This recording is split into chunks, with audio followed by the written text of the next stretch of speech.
campaign ad depicting his opponent, well, you know, as a member of the Taliban. Religious fanatics try to take away our freedom in Afghanistan, in Iran, and right here in Central Florida. Wives, submit yourself to your own husband. Daniel Webster wants to impose his radical fundamentalism on us. She should submit to me. That's in the Bible. Taliban Dan Webster, hands off our bodies and our laws. Look, the thing is, now, this is the second ad like this that he's done. The last time he falsely impugned his opponent's patriotism. This is really the second example. That's the lowest. They do that to me all the time. They do that all the time to a lot of people. But look, this isn't even about this race. This is an example of what we're going to see happening. It's about the reported John Boehner affair that's going to come out. This is the strategy. Democrats don't want to run on their record. They don't want to run on Obama. They want to run on negative attacks. Listen, name a politician that wants to run on their record at this point. Alicia? I think this ad is an exception to what I agree could be a rule, which is that his opponent is actually a wackadoo. He did say that. Is that you've confirmed this? Is a wackadoo? Yeah. Have you seen his record? I mean, this is someone who in 1990 tried to pass this covenant marriage law in Florida, so the only way you could get a divorce is if there was proof of adultery. I mean, that's not really mainstream American But what he's saying in this ad, wives submit to your husbands, husbands love your wives. Well, he doesn't include the part about husbands love your wife as Christ loves the church. But this is straight out of the Bible. You may choose to disagree with it. It's not weird, but he's essentially comparing every Christian to the Taliban.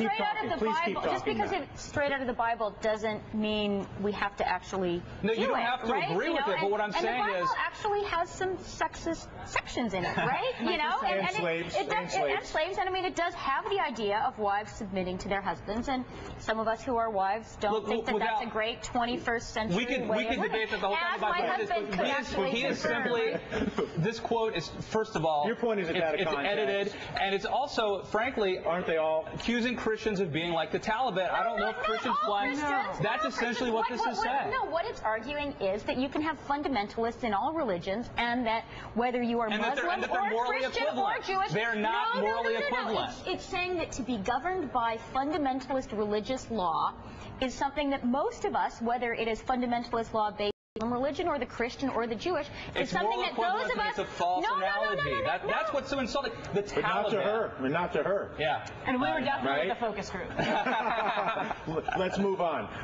Speaking of gender wars, the gender gap apparently more prevalent than in recent years when it comes to voters, particularly when it comes to the Tea Party and those who are most angry with the current function of our government. Matt, this does not surprise you. I don't suppose this surprises any of the three of you, quite honestly. But why don't you just irritate them some more? Well, look, I mean, very little things. I'll defer and let you go, and then I'll come back.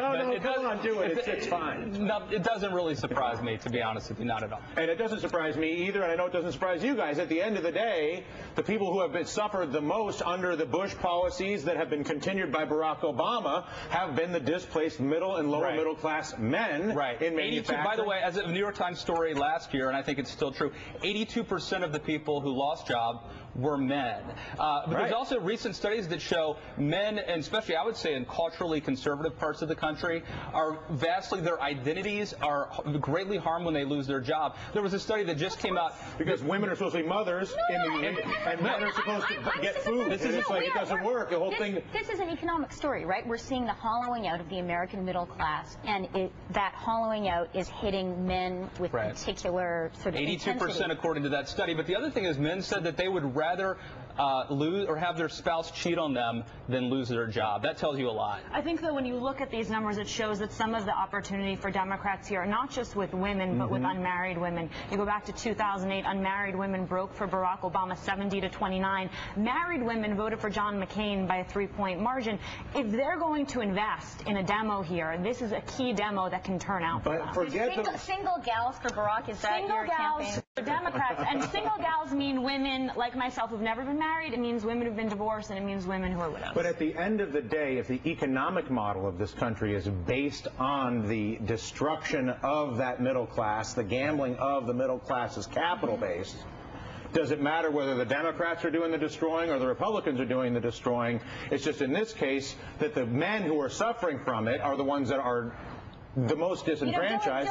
I just feel like I've lost my mind, quite honestly, because I'm like, they're destroying the country, and I'm supposed to play which one's supposed. They both destroy the country. It's not about which party is destroying it. It's which party has actual proactive solutions to rebuild and actually sort of reshape the U.S. economy. It's really complicated, and the thing which is scary, going back to our Taliban point, is the level of rhetoric. Back to the Taliban. No, but the level of rhetoric is very cartoonish right now, and the actual challenges are so complicated and so but there hard, are real and actually aren't even really most. And this reminds me of Ross Douthat. You know what? Isn't it mostly actually about the economy right now? Like, if you ask people what do they care about most, is it wives submitting to husbands, or is it people having jobs? Speaking of which, hold on one second here. Speaking of which, our next topic, the economy. Mounting evidence today that credit rating agencies, which I know bore you, but are also